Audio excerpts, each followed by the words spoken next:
In today's video, I'm going to teach you how to send a personal message on Quora. If you want to contact someone directly on Quora, the process is very simple once you know where to look.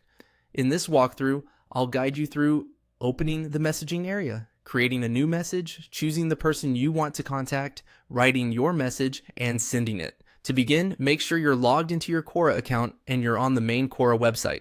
Once you're there, look to the top right corner of the screen and click your profile picture. This opens the account menu where you can access several personal account options. If you don't immediately see the option you need, just take a second to scan the menu carefully. From that menu, click on Messages. This will take you to Quora's messaging section where you can view existing conversations and start new ones. If you've used messaging before, you may already see a list of past chats here. If not, that's completely fine. The next step is the same either way. Now click on New Message. This opens a fresh message window where you can start a new private conversation. This is the area you'll use anytime you want to reach out to someone directly instead of interacting publicly through questions, answers, or comments. Next, enter the name of the recipient. As you type, Quora may show matching profiles to help you find the right person.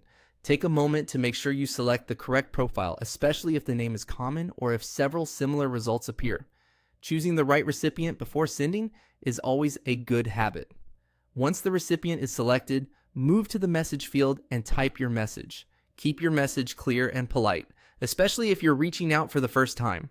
A short introduction or a brief explanation of why you're contacting the person can make your message more effective and easier for them to respond to.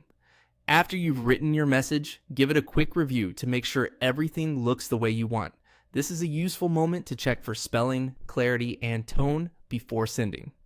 When you're ready, click on Send. Your personal message will then be delivered through Quora's messaging system, and the conversation should appear in your messages list so you can come back to it later. And that's all it takes to send a personal message on Quora. Once you've done it once, the process becomes very quick and easy.